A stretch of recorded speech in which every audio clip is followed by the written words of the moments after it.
Can you hear me? Oh yeah, we hear you. How about can you hear us, Matt? Yeah, but it's going through my speakers. Let me go into settings here and have it go through my headset. You're so high tech. Love it. Okay, now I can hear you loud and clear. Thing is, I've got a 2013 desktop computer here running like Windows 7 or something, and I have Microsoft Outlook like 2011, and this computer is better than the one that I got from Hampton. It's you need some 30 weight ball bearings, some gauze pads, and some 3-in-1 oil. It's all ball bearings. Yeah, it's all ball bearings these days. Well, but I don't want to update my desktop because there's like all the stuff saved. Everything's where I want it, and I know my buddy goes, "Oh no, you can just like transfer all it." Just I'm like, "Oh no, man, that's you're talking next level here." I go to Greg's office. I go to Greg's office. He has like 3,000 applications open on his laptop. It's like, dude, you can minimize some of this stuff and close it out. Well, I mean, you see, you see what the office looks like. It's a very intense filing system. Absolutely. Mm-hmm. Yeah. My daughter, I like when my buddy came to the other office, and I've got I think I have 4 or 5 screens, right? And they're all like at different levels, and they're on like piles of books. And he's like, what is it with the ghetto monitor stands? Yeah. Yeah. I said I'm not comfortable with how you're saying that. So listen, everybody, welcome to This Week in Lumber with Matt Beamer from Hampton Lumber, the Hampton Lumber Sales. Yeah. And Greg Riley from Sitka USA. We talk weekly about this is going into year 2 now, I think, guys. Oh, a little green juice there, Greg. So hey, the first thing I wanted to talk about is the NALA event, Greg. You said you had a few people walk up, say, "Hey, I see you on the show." Some of them you didn't even know who they were. Some of them you did. You're a celebrity now, right? Well, no, I mean, I would never make a representation that I didn't recognize somebody. I recognize them all. They're fans of the show. Yeah, no, you know what? It was really, really nice. Got some super positive feedback from a lot of people that watch the show, and I mean, I think we can figure that we're doing a public service here, and so it was great. It was great to have the feedback. It was great to see the people. Great show down there. They had 1,600 people, which was probably probably the most in the modern era. There's been 26 traders markets, and I'm 26 for 26. That's excellent. It's interesting. Even when I was a kid in the industry, you're always like, Ash, you can go to these events and I'll pay for you to go, but make sure you go there with some questions and come back with some simple answers so we can tell what's going on or what the sentiment is there.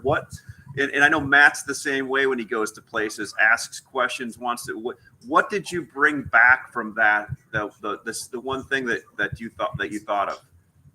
So, no, you're absolutely right, Ash. And I probably did less preparation for this. It kind of snuck up on me. But, I mean, the thing I came back with was people were way more positive than I expected. And, so that was a little concerning to me. But in general, I want to acknowledge that things are going to be more challenging as we move forward. But nobody was really negative. So, and I think that's partially a testament to the fact is that there really hasn't been any hard times yet. There's been a lot of talk about it, but things have still been really relatively good. Certainly, I know you don't drink, but the way I usually get a good indicator is when you walk up to a bar at NALA and it's 7 deep, and there's anybody there is willing to pay the bill. You've had a good year. I did hear stories of a couple of guys that picked up some bar tabs, and That's awesome. I mean, Good for them. appreciate that. That's good feedback. So what we're going to do is kind of I got a little checklist of what I want to talk about. And honestly, the Matt market likes has that, been, by the way. Matt likes when you take control of things, Right. And and drive the agenda. Well, that's all right. That's kind of my job. So look at it's confusing out there right now. We just went through 2 of the best years, probably we can argue best in our careers, and probably in anybody's careers, whether you're a mill, wholesale distributor, retailer. If you didn't make money in the last 2 years, either because you're great at what you do, and even in some cases by accident, you will never make money in this industry. Now we're in a different part of the, as Matt puts it, the ball game, right? And this is where Matt and Greg really excel, because this is where it gets hard, but there's still great volume out there right now. You just have to make sure you do the right thing. So there's this camp out there, even of last week, that we're underbought and we're going to have a big move. And then there's this camp, like, you got to be careful, right? So kind of what I wanted to talk about going into, let's start out real quick is, Greg, you always said to me the last few weeks is, I always wake up sometimes and have too much inventory in these markets, but you've been pretty good about controlling that, it seems like. And Matt, you're doing the same thing. What's your guys' few thoughts of where we at in the market, and what's the sentiment you're hearing out there?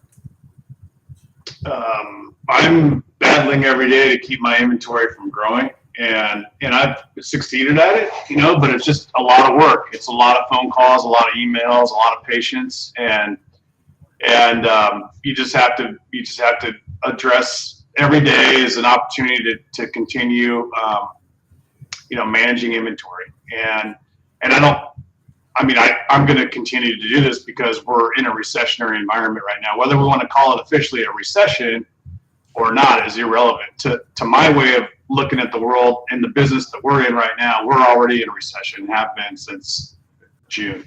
Did you just make that word up? I've never heard of it before. Which one? Recession. Nobody wants to talk about it, but you read the paper and Amazon's laying off 10,000 people, and Facebook's laying off 11,000 people, and Target's getting beat up today on the stock market because their forecast is negative. What's keeping people from calling it a recession is the low unemployment rate. And anyways, we could talk about that's a whole nother hour of conversation. But the bottom line is, what I see in front of me is headwinds.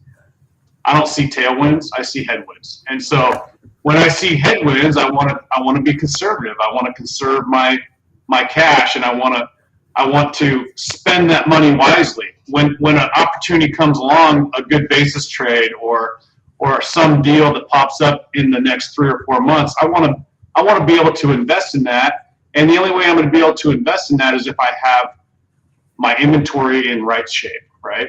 If I've got 8 million feet of inventory unsold on the ground and my budget is 4 million feet, I'm in trouble. I can't go out and take advantage of these good deals if they pop up, if and when they pop up. So my entire agenda right now is just keep inventory at a manageable level and keep your ears open for those. There's going to be some really good deals and there already is some good deals that have popped up in the market over the last few months, but there's going to be more of that. Yeah, Greg, over to you. You had a good comment to me. I was walking to the train today. You're like, hey, this is the kind of market where somebody calls you from a mill or somewhere else, and you're always the one that says you want to give mills business every day when you can, right? No matter what the market is, if you can, or at least feedback. And you're like, this is the one where, like, can you pay me more? And you're like, do you want the order? And they're like, okay, and it's that's where we're at right now. But you also made the comment that, okay, we're getting late in that game where there's good deals right now. Does that make sense too?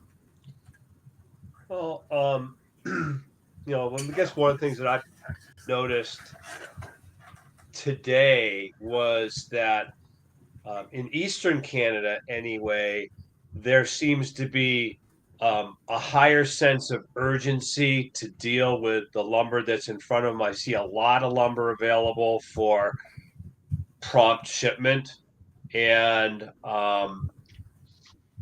so that mills are having to be very aggressive in the numbers that they accept to move that prompt lumber. So that's along your comment about inventory, Ash. I mean, I felt like I had been doing a really good job and being really disciplined for the last 5-6 months, but I feel lately that I've gotten a little sloppy, gotten a little loose, and I need a little bit of an intervention right now, because you get down to these numbers and you start seeing like 3 handles and like low 400s delivered, and I go, boy, that's really cheap fiber. And the one thing we know about cheap fiber, Matt, right? Go ahead. Gets cheaper. Yeah. Cheap fiber keeps getting cheaper. So I wanted to bring the poll, your LinkedIn poll, up today. A couple reasons. Mike was telling me he was on a call yesterday with who did I say that was yesterday, Greg? Taylor. Russ Taylor, and he mentioned and I wasn't there, but the way I heard it back from Mike is Russ mentioned the poll that you put out there, and he made the comment that nobody's ever right on it. And I think that's kind of sometimes the intent of it, right? In a way, because you want to get market sentiment. So what do you I told Kyle that he's right on every one of the polls. Gotcha. Okay. All right. Well, right on. He probably is, right? He's the only guy I know that's right on every poll. So you already gave me your feeling on what this told you. Do you want to share what you think about this? And if anybody doesn't know, Greg puts this out once every few weeks when we're near an inflection point in a market where there's uncertainty in both ways to get the sentiment. And one thing about lumber people, they will give you their opinion. I mean, I'm going to say maybe not. It's I maybe put a poll out every 2 to 3 months. But to your point, Ash, is try and see if we're at an inflection point. And what Russ commented on is the reality is that if I look back at the polls, they end up being a great determinant for what's going to happen, because if you look and you find where 80% of the responses are, the 80% are wrong, right? It always ends up being the 20% that are right. And then there's some caveats to that, and there's some nuances to it. But, so I look at this poll and I go, well, I guess we're going into the mid 300s because, everybody thinks it's going to bottom, low 400s to high 300s. So it's probably going lower than that. I mean, the other thing, as I could say, was that it already bottomed and it was going up, but I know that's not true. So, but you also had a good point. You said to be like, that probably is the point where there's capacity rationalization gets discussed. So, yeah, I mean, the backdrop that I have right here in my conundrum is we're in a period of seasonal strength. I mean, from now until, this is a point where historically you want to build inventory, you want to start the inventory building process because mills are producing full on right now and demand is slower. So prices are typically at a low point, and they typically make a high point sometime from mid-February till the 1st of April. So, but back to Matt's point is it's really hard to wrap your head around that when you know the headwinds that we have.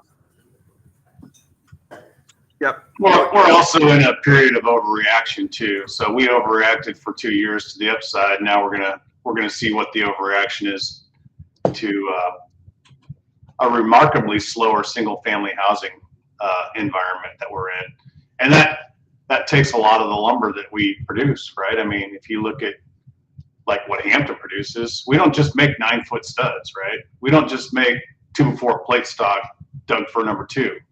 We make all kinds of other stuff too, and that stuff's got to go into mostly single family housing, and single family housing isn't really pulling its weight right now, and it probably won't for a while because there's a lot of uncertainty in that. And the reports that I'm getting from people that I know in real estate, at the builder level, at the mortgage level, that I talk to on a regular basis, they're all telling me the same story. it's not going to get better in the first quarter. It's going to get worse. So that might be something people should be paying close attention to in their own markets. So, and Greg, you brought me up to, home builder sentiment drops to a decade low today as builders add more incentives. I think that's something that we 2000 we're at home builder sentiments back to 2012 levels. Yep. Okay, gotcha. And we have housing starts come out tomorrow. Permits are the consensus is 1.5 million permits, which seems like a really, really, really, really big number to me. And 1.4 million housing starts, which seems to be, I feel both of those estimates are on the high side. Do you think the surprise will come in below 8%? I just think that based on what we know, those seem like high numbers. But there's so much standard deviation in that on a month-to-month basis, the numbers can change quite a bit. So I try to. The thing to watch tomorrow is to watch completions, see where the completion number is, and I'll wager the over/under is that completions are actually higher than starts, and we begin the process over the next 4 to 6 months of reversing the last year where starts and permits were way above completions. Sounds good. I was going to bring up Home Depot and Lowe's earnings. They seem to be decent. Inventories, I think, were up, and maybe I don't know. Did any of you guys were able to dig into the Home Depot or Lowe's earnings just to see how they're doing? I mean, their still projections are decent going into next year. I didn't really see anything interesting there at all, but I haven't read too deep into it yet. I mean, they're experiencing some of the same benefit that we experienced last 2 years, but just more of a delayed reaction because the way the way they report their earnings, and they have cheaper inventory costs. They've sold into an inflationary market, right? So they have some like if you look at the earnings from oil companies, they've all had pretty good quarters too, right? Well, I mean, because your physical inventory was priced at 6 months ago's cost, and now you're selling into the inflationary environment that we're in because they have to cover their future costs. I wonder if Home Depot and Lowe's, this is the slow time of year for them now, right? We've gone through the shoulder season, which starts in September and ends about now. Now the weather hits, and so what's going to happen for the next 3 months is not that much. Mostly interior type stuff. There's not as much lumber usage going through Home Depot and Lowe's in January. But then they'll start their inventory build for the springtime sometime in February. And I'm curious in February if they're going to go back to the same types of numbers that we've seen from them here the last 3 years, which are records. I mean, they have consumed a lot of lumber as a unit in the last 3 years, a lot, more than they used to.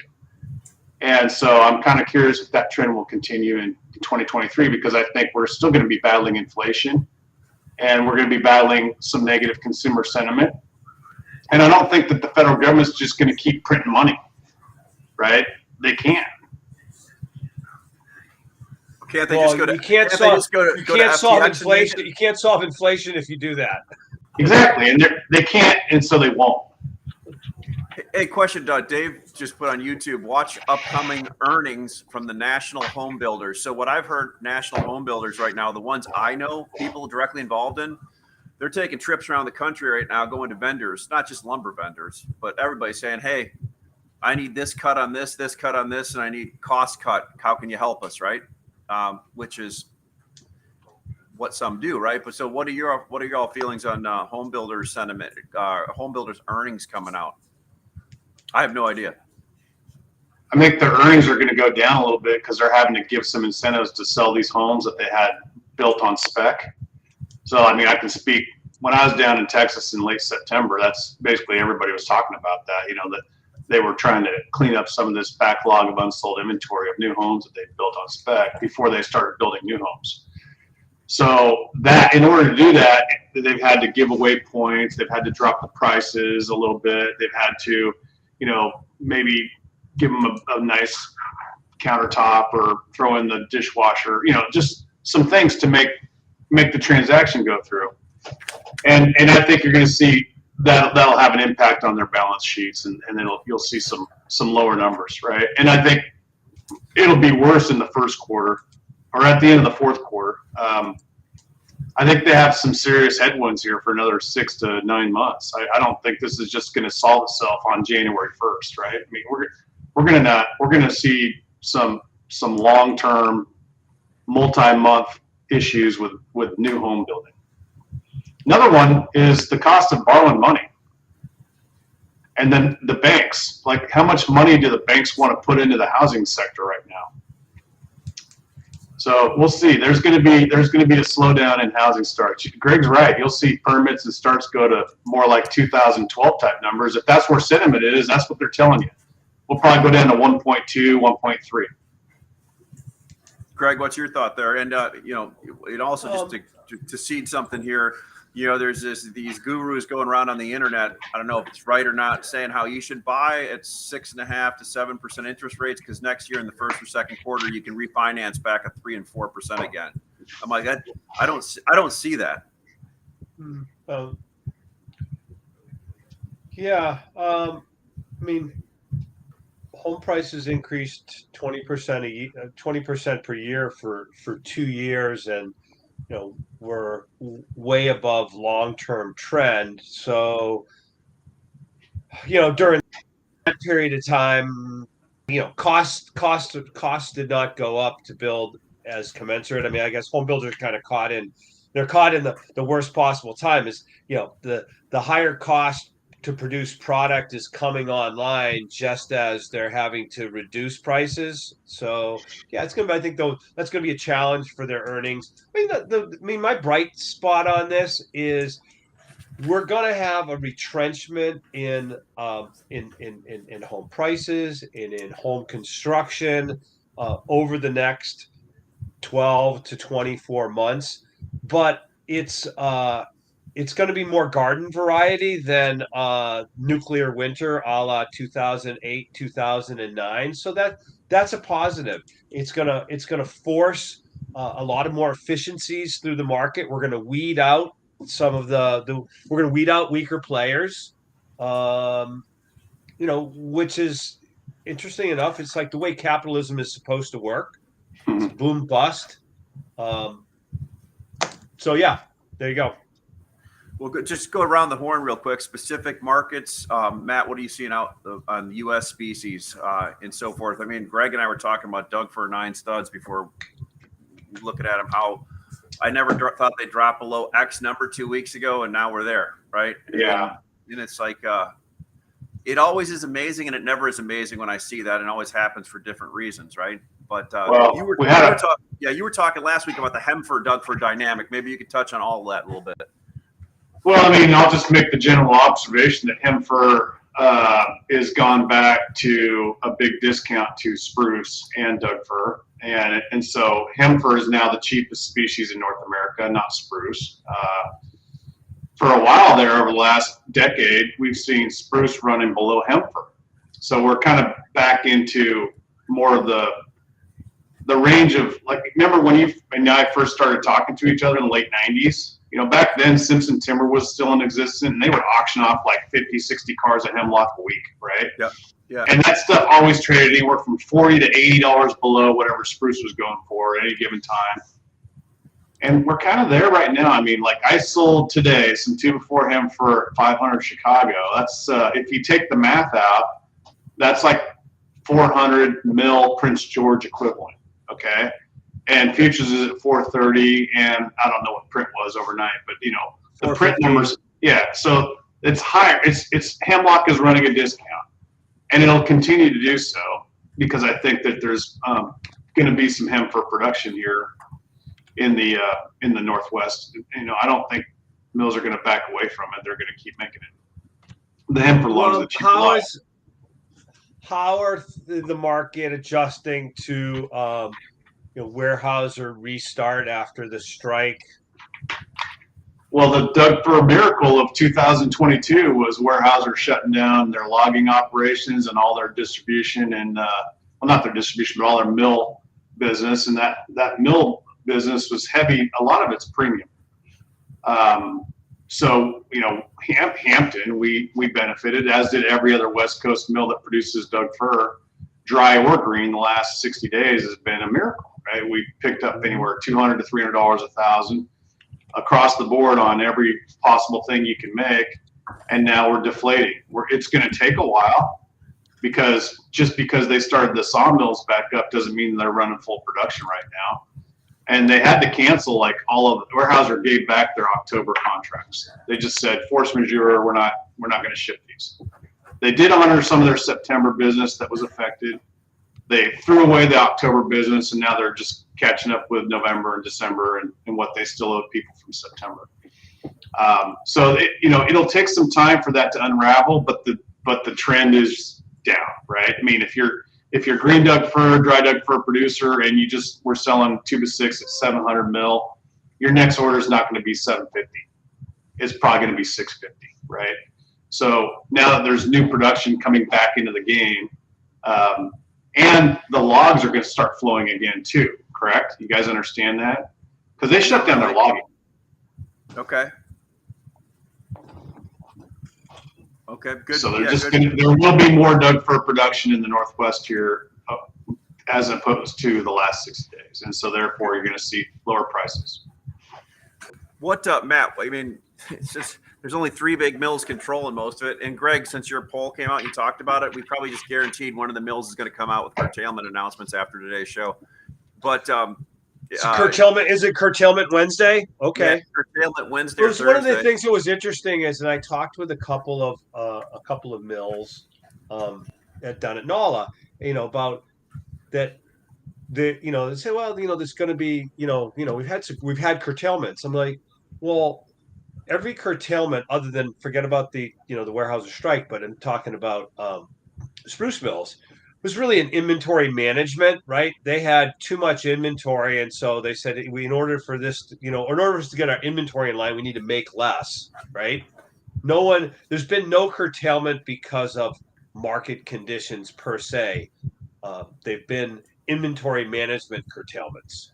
So good point. I can talk on OSB. What I've seen around the country is there we got a great little comment up from YouTube in the top there. Oh yeah, they showed up on the futures chat yesterday also. Did we are we hacked?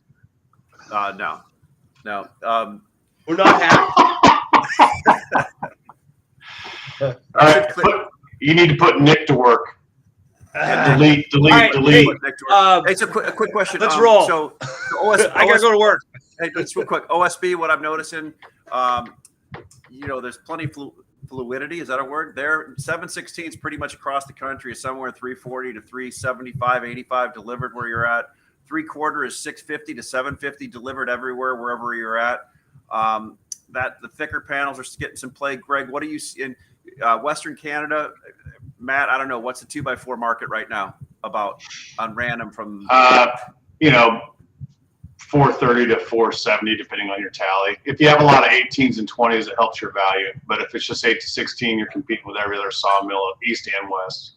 Gotcha. 430. And Greg, Eastern, you kind of went over. Could you just give everybody an update? Because everybody always asks about what's the Euro boats doing. I see they're landing right now, getting drayed and so forth. Another comment out of NOLA is that there's probably no slowdown in the amount of European lumber that's going to be coming to the U.S. market for the foreseeable future. They there's no other market to go to. The European domestic markets are terrible. Chinese market is paying next to nothing. So it's going to keep flowing the way it is. And then, as we've talked about, it's not like there's a lot more can come. The ports are all maxed out, and that's probably going to stay the same, for the foreseeable future. I think if numbers drop in the first quarter, by the second, third quarter, you may see some adjustments. Gotcha. Well, listen. I think Asia might wake up a little bit too, as China's starting to reopen a little bit. They're incrementally taking the restrictions off of their own people, and so right now the bid out of China for low grade lumber is like Greg said, virtually nothing. But historically, when North America stops paying super high prices, the Asian markets have been really good about coming in and buying our low grade lumber, both from Canada and from the West Coast. So I would, if the market does what it sounds like we're talking about here for the next 6 months, because it sounds like we're talking about lower prices, and mills curtailing and us being in a recession. If you watch this show and you don't know anything about lumber for the last half an hour, you would probably come back with, hey, these guys are a little bit negative on lumber right now. Well, in that environment, we saw it all through the early and mid 2000s, all the way up until, I don't know, say 2020, when the pandemic really got going. The Asian markets take a lot of material out of North America historically, and that price range is like, we're down in their range now, right? Like 2x4 number 3 prints what, 250? And I know economy, West Coast economy is like you can buy it for 100. Okay, 100. So we haven't seen those types of numbers for a long time. One of the things that's interesting is how much the low grade market collapsed so much faster and deeper than the high grade markets. So a lot of that's because of the absence of the Asian markets, right? Because the Asian markets have been, China specifically, they've had their governments really restricted them. But they're making waves now about that's going to be lifted, and they're going to start. Now, I think their economy's in some bad shape also, and they want to get the money moving around as well. So we'll see how that turns out. Well, listen. All right, guys, Greg, what are we doing? What's your plan for? Are we on a holiday next week, Ash, for Thanksgiving?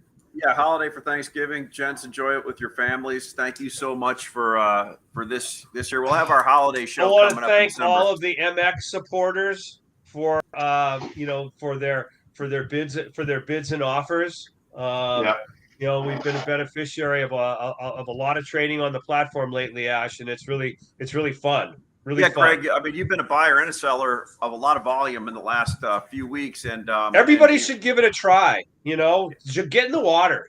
See what it's like, huh? Take it to the next level. Let's go, baby. Well, for sure. I put up down there mxlbr.com. Come on, register. It's free to get on. Everybody should be there. All the cool kids are doing it. You got it. People are gonna start asking me, like the FTX. How I'm getting compensated for my endorsement. Yeah. So we made a. All I got was a coffee cup. Okay, that's all I got. No money change hands. We made a special digital coin for you, Greg.